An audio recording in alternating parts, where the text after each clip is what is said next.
A vigil in Pittsburgh after Saturday's deadly anti-Semitic attack. I just can't believe the kind of violence that we're experiencing in our country.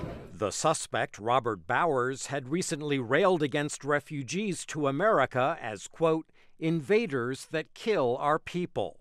He posted his views on a website popular with right-wing extremists.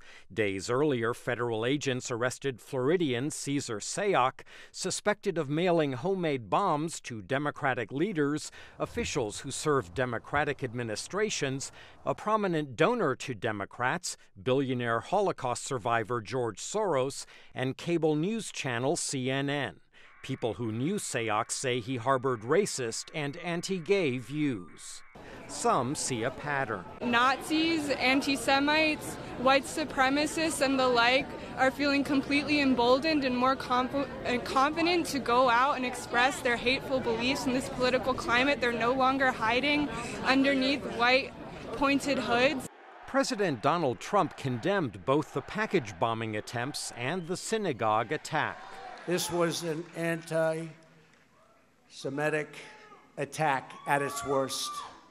The scourge of anti-Semitism cannot be ignored, cannot be tolerated, and it cannot be allowed to continue. We can't allow it to continue. But he also lamented the synagogue's lack of armed security, an argument he has made after previous mass shootings. If they had protection inside, the results would have been far better. Trump has publicly criticized Soros and journalists and suggested white supremacists were not solely to blame for violence at events they organized. We live now in a very, very toxic environment that includes an incivility in our political discourse among our leaders. The attack yesterday and the attempted pipe bombings over the course of last week should be a wake-up call to all Americans to demand change, and change has to start at the top. Some prominent Republicans maintain there is blame across the political spectrum.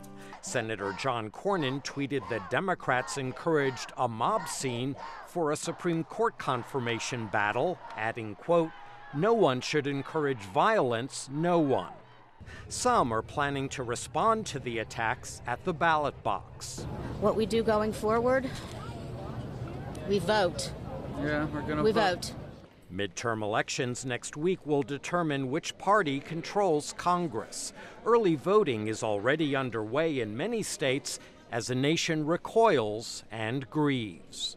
Michael Bowman, VOA News, Washington.